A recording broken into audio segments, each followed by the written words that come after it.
Good afternoon everyone. Welcome to my channel and छतनानी's collaboration. I hope आप सभी lockdown enjoy कर रहे होंगे और अपने अपने घर पर होंगे.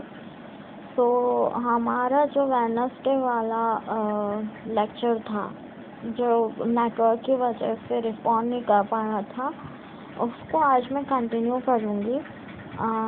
तो हमारा जो रिमेनिंग पार्ट था चैप्टर नंबर 1, उसके हम लोग कुछ पार्ट्स पढ़ चुके थे. ALU तक हम लोगों ने पढ़ लिया था.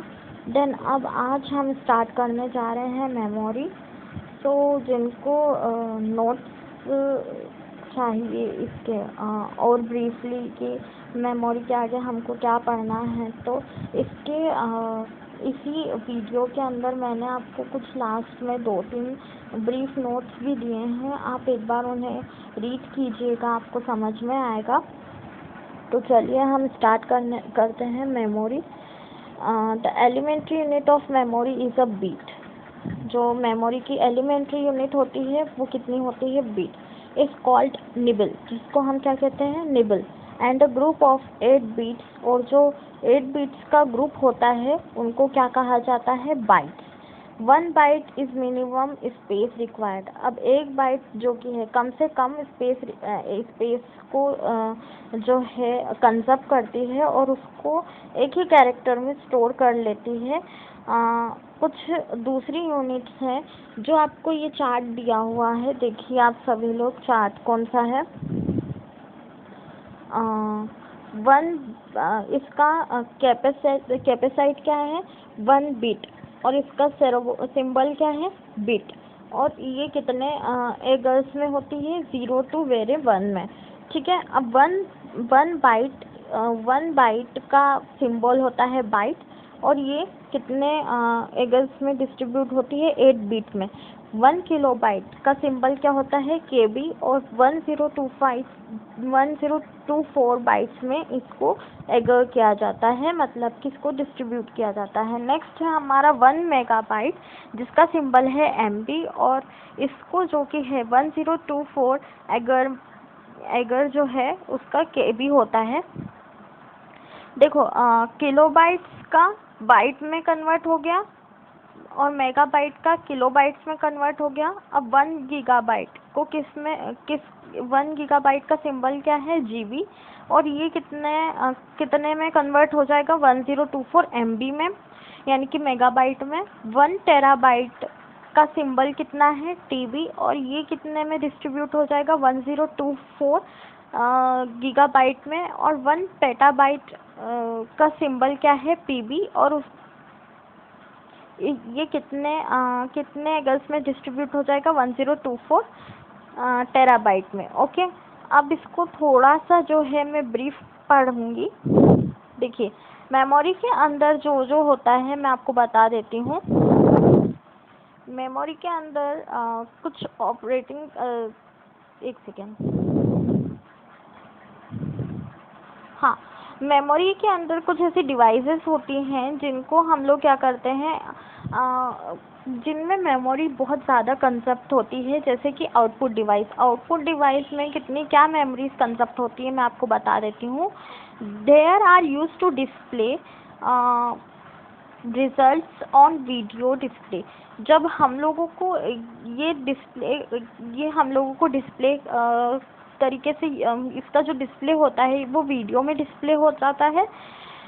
और are need to point the result, और हमारा पॉइंट किसके ऊपर रहता है? रिजल्ट के ऊपर. This can also be use to store the result for further use. और ये रिजल्ट को हम किसी भी दूसरे काम में यूज़ कर सकते हैं. अब मॉनिटर और वीडियो क्या होता है? It is the most common output device. ये दोनों ही बहुत ही कॉमन आउटपुट डिवाइसेस होती हैं. It look likes a TV. ये टीवी जैसे दिखती हैं. टू डिस्प्ले एनी CRT, मतलब कैथोड रेज ट्रांसमिशन.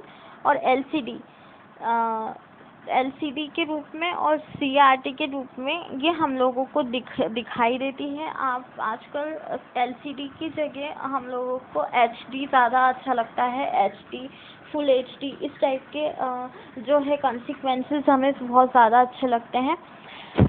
तो ये जो है बहुत ही ज़्यादा सेंसिटिव होते हैं, लेकिन इनके रिजल्ट्स बहुत अच्छे होते हैं। द नेक्स्ट होता है स्पीकर।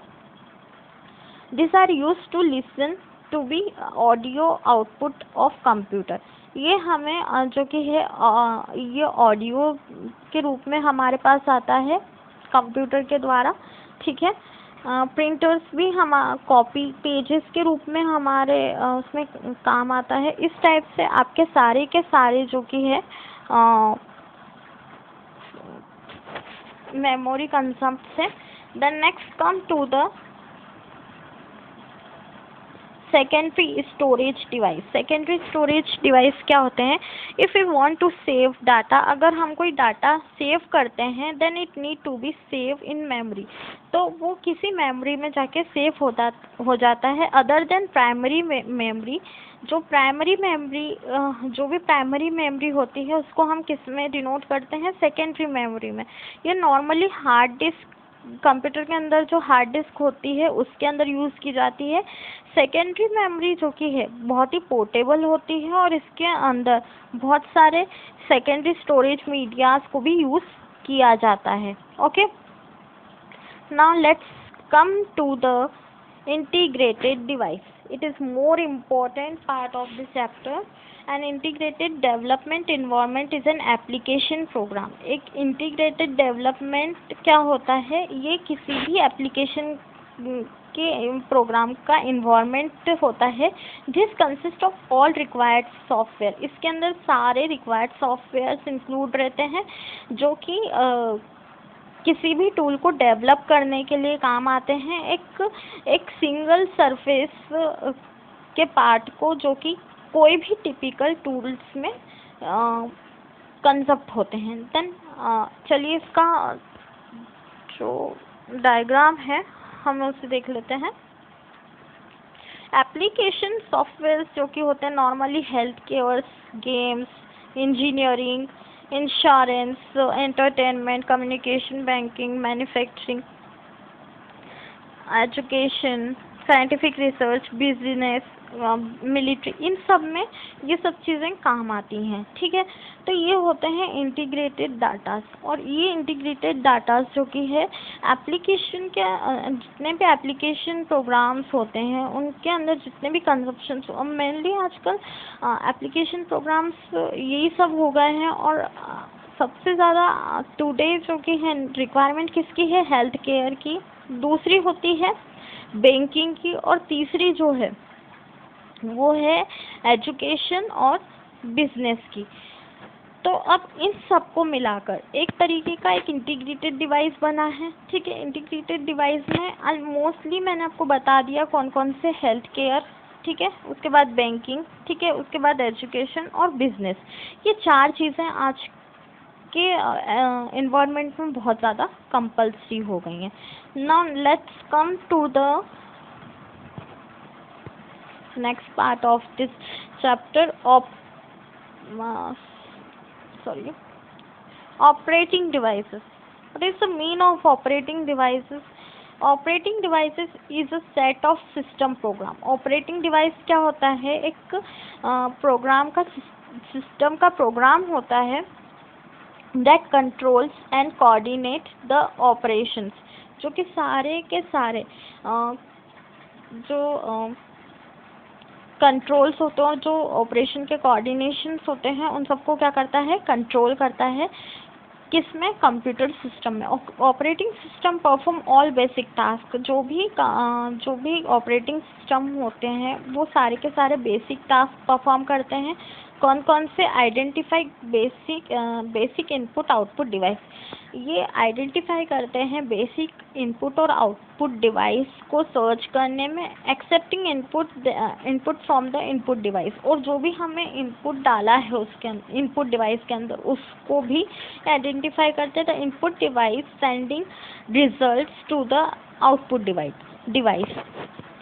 जो इनपुट डिवाइस के द्वारा हम सेंड करते हैं आउटपुट डिवाइस में, और जो आउटपुट डिवाइस हमको रिजल्ट देता है, कीपिंग ट्रैक ऑफ फाइल्स, उस फाइल को वो क्या करते हैं, ट्रैक करते हैं, and direction on the disk. अब उसको क्या करते हैं, डायरेक्शन देते हैं, किस डायरेक्शन देते हैं डिस्क में, and controlling other peripheral device such as disk driver and printers. और दूसरे पेरिफेरल्स जो ड्राइवर्स होते हैं उनको क्या बोलते हैं, डिस्क ड्राइवर और printers. Need for an operating system, हमें ऑपरेटिंग सिस्टम की क्या क्या नीड्स हो सकती हैं। Operating system provide software platform, operating system हमें क्या प्रोवाइड करता है, एक सॉफ्टवेयर प्लेटफॉर्म प्रोवाइड करता है, on top of which other programs, जो कि दूसरे प्रोग्राम्स के टॉप में होता है, कॉल्ड एप्लीकेशन प्रोग्राम, उनको क्या कहा जाता है, application program. Major functions of operating system, operating system के मेजर फंक्शंस क्या क्या हैं। Operating functions of operating system broadly outline as follows, communicate with hardware and the attached devices. हमें पहले क्या करना रहता है, इसके फंक्शंस क्या क्या हैं, कि ये पहले तो हार्डवेयर से कम्युनिकेट करता है, उसके बाद जितने भी डिवाइसेस होते हैं उससे अटैच्ड हो जाता है। Manage different type of memories, इसमें दूसरी जो भी मेमोरीज होती हैं वो सारी क्या हो जाती हैं, मैनेज हो जाती हैं। प्रोवाइड अ यूज़र इंटरफेस, ये हमें एक यूज़र इंटरफेस देता है, ठीक है, किसको, जो इसको मैनेज कर रहा है उसको। Provide a structure for accessing an application, और उसके बाद क्या करते हैं, ये एक स्ट्रक्चर प्रोवाइड करता है जो कि एप्लीकेशन को एक्सेस करने में हेल्प करता है। Manage the files folders and directory system in a computer, ये किस किस को मैनेज करता है, फाइल फोल्डर्स और डायरेक्टरीज को, जो कि कंप्यूटर सिस्टम के अंदर होती हैं। अब सिंगल यूज़र, मल्टी यूज़र और रियल यूज़र, ये तीन टाइप के इसके अंदर यूज़र्स रहते हैं। तो सिंगल यूज़र के बारे में पता करते हैं। Purpose and application and the type of hardware application to the नहीं allows one user to operate the computer, इसमें केवल एक ही यूज़र अलाउ होता है जो कि कंप्यूटर को ऑपरेट कर रहा होता है। एंड रन डिफरेंट प्रोग्राम्स, जो कि अलग एक ही टाइम पे अलग अलग प्रोग्राम्स को क्या कर रहा होता है, रन कर रहा होता है। And the computer MS-DOS is a common example of single user interface. अब MS-DOS जो कि है कॉमन यूज़र है, मतलब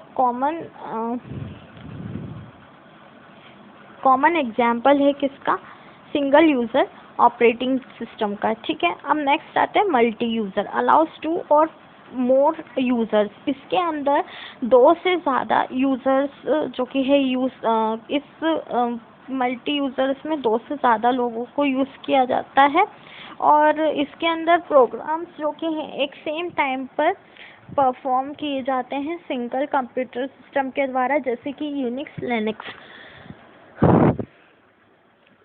और लिनक्स अपने आप में बहुत ही हाई लेवल टाइप की लैंग्वेजेस होती हैं, और इनको ऑपरेट करने के लिए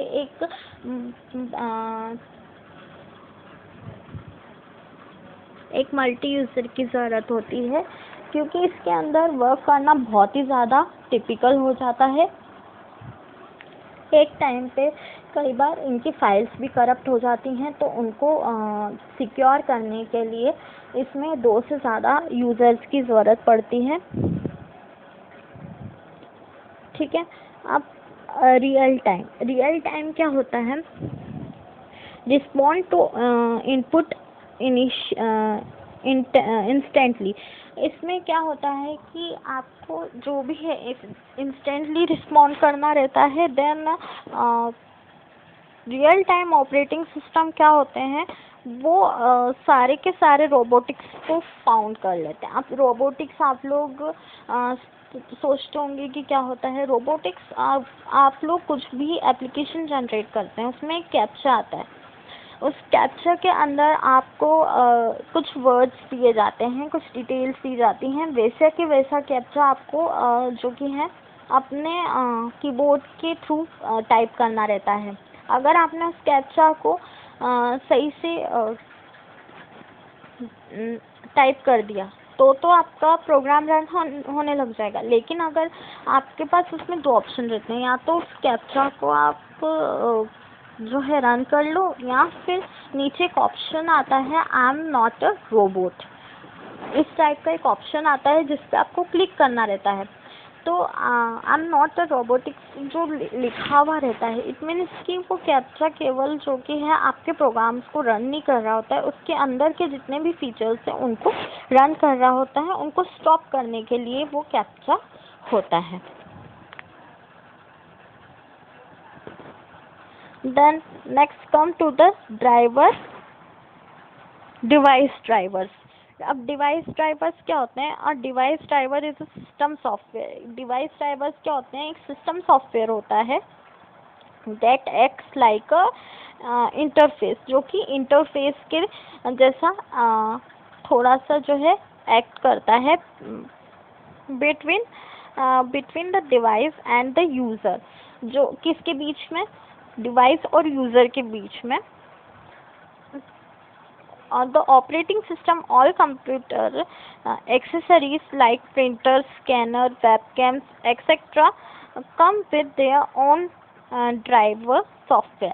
ये सारे के सारे अपने आप के ही ड्राइवर सॉफ्टवेयर्स होते हैं। ओके, नेक्स्ट आते हैं लैंग्वेज प्रोसेसर। अब आपका ये वाला टॉपिक भी, इस टॉपिक के अंदर लैंग्वेज प्रोसेसर बहुत ही ज़्यादा इम्पॉर्टेंट है, सो ध्यान से सुनिएगा। इसके ऊपर एक मैं पूरा आपका जो है लेक्चर ले लूँगी, लैंग्वेज प्रोसेसर्स क्या होते हैं, ठीक है। A computer system understand only machine language. Computer system क्या अंडरस्टैंड करता है? केवल मशीन लैंग्वेज को ही अंडरस्टैंड करता है, और बाइनरी लैंग्वेज। और किसको? Binary languages. मशीन लैंग्वेज केवल ये होता है कि केवल वो कोड लैंग्वेज को समझता है। कई कंप्यूटर्स क्या होते हैं मशीन लैंग्वेज में, कैसे आपके इनबिल्ट जो भी फॉन्ट्स होते हैं या फॉर्मेट्स होते हैं उन्हीं को ही समझता है। अगर आप इनबिल्ट कुछ फॉन्ट्स डालेंगे तो वो उसको कैप्चर करने में बहुत टाइम लग जाएगा। देन बाइनरी में होता क्या है कि कोड लैंग्वेज चलती है। अब कोड लैंग्वेज जो कि है वो बहुत ही टिपिकल होती है मशीन लैंग्वेज से, तो उसको ऑपरेट करने के लिए हमें पहले मशीन लैंग्वेज में परफेक्ट होना पड़ता है, देन हम तब बाइनरी पर वर्क कर सकते हैं। जैसे कि LLL, लो लेवल लैंग्वेज। लो लेवल लैंग्वेज एक ऐसी लैंग्वेज है जिससे कि पूरा का पूरा आपका कंप्यूटर जिसके ऊपर वर्क करता है, इट मीन्स कि आपके अभी हम नॉर्मली जो भी टाइप कर रहे होते हैं वो सब किसके होते हैं? Low level language. The language is extremely difficult to learn for a generate programmers and then अब HLL, high level language. High level languages कौन कौन सी होती हैं? वो होती हैं C++, C और जावा। इन लैंग्वेजेस में आपके केवल कोड पर आप वर्क कर सकते हैं, विदाउट कोडिंग आप इस पे कोई वर्क नहीं कर सकते। देन नेक्स्ट होता है assembler. Assembler is a language processor which translate a program. अब असेंबलर लैंग्वेज जो कि होती है ये प्रोग्राम की लैंग्वेज को ट्रांसलेट करने के लिए होती है। रिटर्न इन assembly language into machine language. जो हम लिखते हैं वो असेंबली लैंग्वेज पे लिखते हैं और उसका जो रिटर्न मिलता है वो मशीन लैंग्वेज में मिलता है। The next come to the compiler. A compiler is a language processor which converts the entire program written in high level language into machine language in one go. एक compiler language एक ऐसा processor होता है जो कि सारे programme को लिखने के लिए होता है, जैसे कि हाई लेवल लैंग्वेज को किस में कन्वर्ट करते हैं, मशीन लैंग्वेज में। हाई लेवल लैंग्वेज क्या होती है, जैसे कि आपकी कोडिंग्स होती हैं, है ना, कोड में आप जब वर्क कर रहे होते हैं वो आपके हाई लेवल लैंग्वेजेस में काम आते हैं, जैसे कि SQL, my SQL, DBMS, database management system में भी कोड चलता है।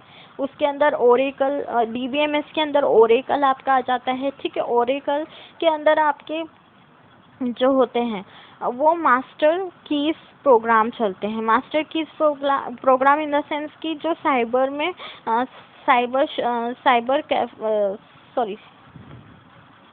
साइबर इंस्टीट्यूट्स में और साइबर कंसल्टेंसीज में जो भी आपके लैंग्वेजेस चलते हैं वो ओरेकल्स के ही चलते हैं। Now let's come to the last but not in least,